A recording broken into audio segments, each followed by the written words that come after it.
Kemudian ke masjid, anak ke masjid. Ini saya uraikan lebih detail tentang ke masjid. Kalimat Rasul adalah 7 tahun.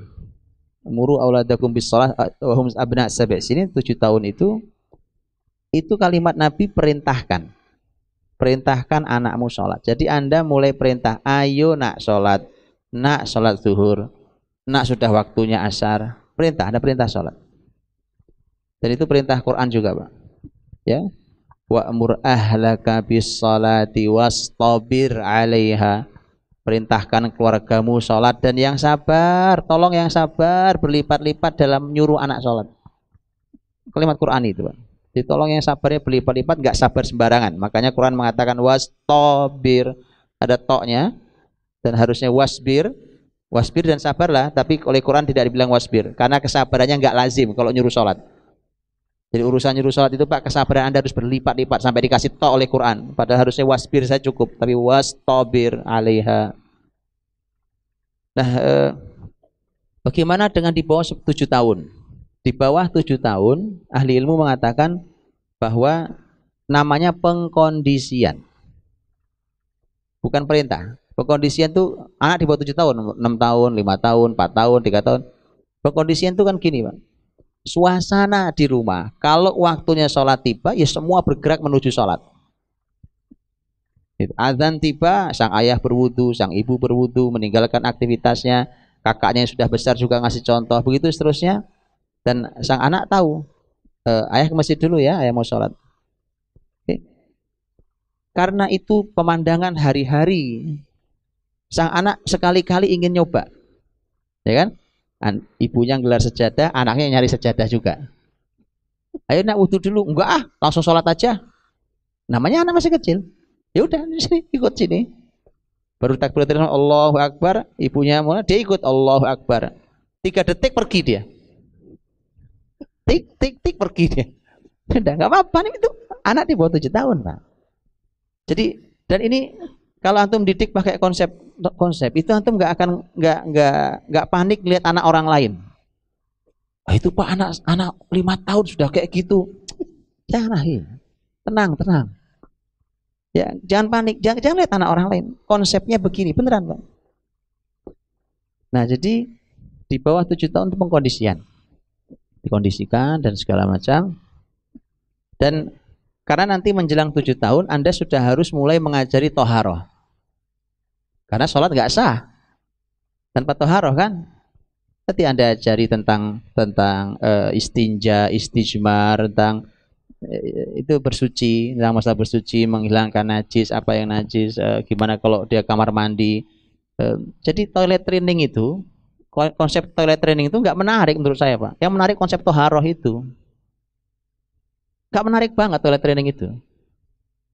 Yang menarik itu adalah konsep kitab fikih toharoh dibuat jadi program anak-anak. Itu baru keren. Kenapa? Tidak tercover di konsep toilet training hari ini kalau tidak dilandasi fikih yang kokoh.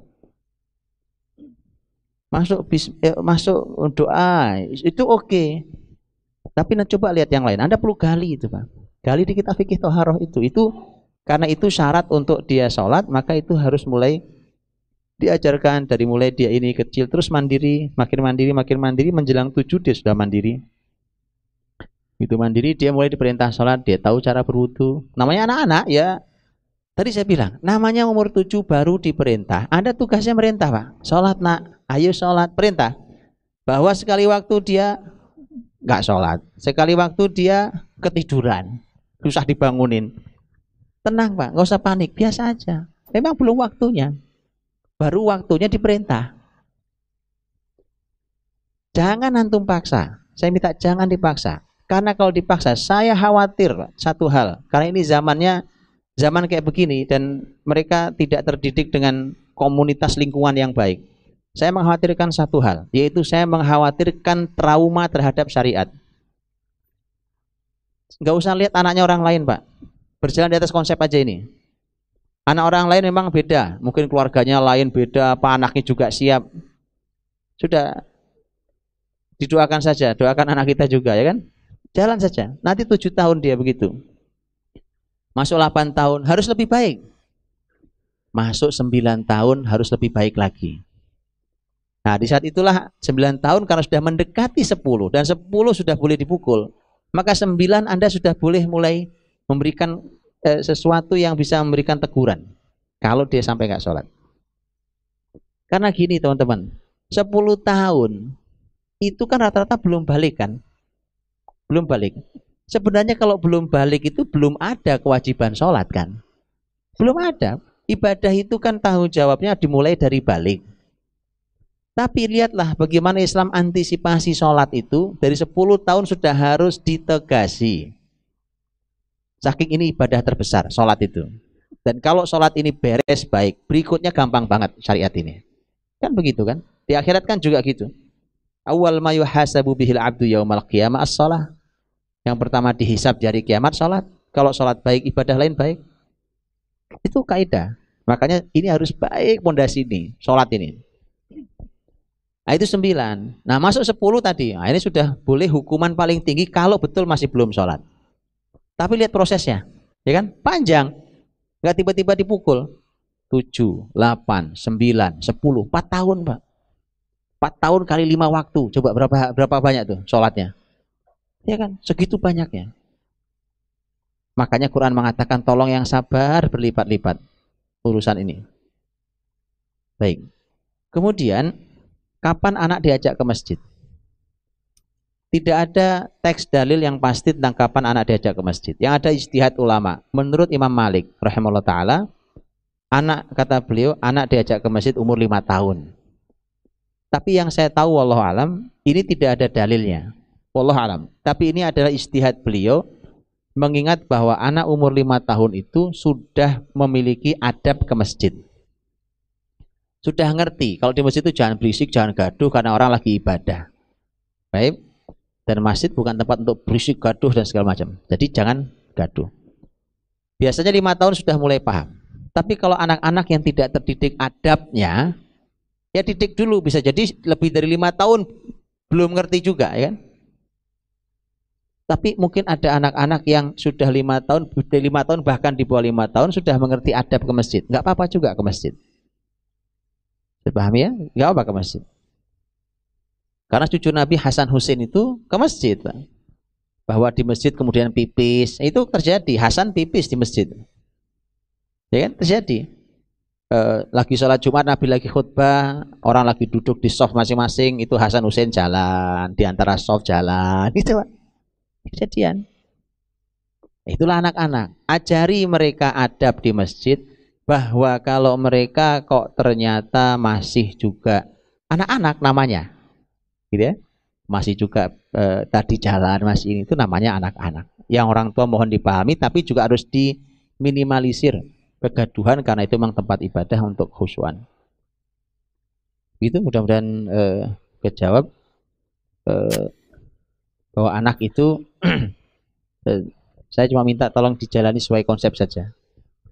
Ya, karena saya cukup khawatir kalau ada trauma, Pak. Begitu anak dipaksa bangun subuh. Subuh itu hadirin karena sholat subuh itu sholat istimewa sekali. Bahkan Quran mengistimewakan subuh itu. Maka karena paling istimewa maka pasti paling sulit. Kan pahala itu dalam syariat Islam tergantung kesulitan, tingkat kesulitan. Ketika ini tinggi sekali maka pasti tingkat kesulitannya tinggi sekali. Nah sholat subuh itu tinggi tingkat kesulitannya. Karena kalau subuhnya dia sudah bisa jaga dengan baik, yang laki-laki ke masjid sholat tepat waktu berjamaah, Masya Allah Pak. Itu anak mahal itu. Anak mahal Pak. Itu kalau gede tolong dikasih tahu bahwa itu mantu yang terbaik Pak. Iya Pak. Ada laki-laki menjaga subuhnya dari sejak usia kecil mudanya itu. Masya Allah. Nah jadi subuh juga gitu sama. Tolong jangan ikuti tadi saya bilang 7, 8, 9. Oke. Umpamanya anak kita 7 tahun, saya contoh 7 tahun. 7 tahun bangunin subuh susah banget umpamanya. Oke, Pak. Anda harus pakai seninya. Sekali waktu mungkin Anda berhasil, sekali waktu mungkin Anda nggak berhasil. Tapi dia harus sholat. Gitu ya. Umpamanya saya kasih contoh yang kasus. Umpamanya anak ini ketiduran asar, belum sholat asar, dibangunkan berkali-kali nggak bisa, baru bangun waktu maghrib tiba. Oke, Anda harus tahu fikihnya. Kalau belajar fikih tahu. Nabi mengatakan orang itu kalau ketiduran tidak sholat maka sholatnya waktu dia bangun. Sudah, kita sudah usaha bangunkan nggak bisa bangun. Begitu bangun bilang, nak kamu belum sholat asar, sekarang sudah masuk maghrib, 2 menit lagi masuk isya. Ya udah disolati semua Pak. Paham ya? Itu fikihnya, makanya jangan panik Pak. Jangan panik. Memang belum masanya, baru 7 tahun. 7 tahun, 8 tahun, begitu seterusnya. Nah bertahap, itu dia 10 tahun, mesti sudah rapi, harus sudah rapi. 10 tahun. Ya kalaupun sekali waktu salah itu manusia, kita juga sekali waktu salah Pak. Ya? Yang penting jangan meninggalkan sholat. Jadi 10 tahun dia harus ditarget. Bagaimana caranya dia 10 tahun sudah rapi sholat di masjid, apalagi laki-laki sholat di masjid bersama sholat subuhnya. Itu mudah-mudahan dimudahkan Allah.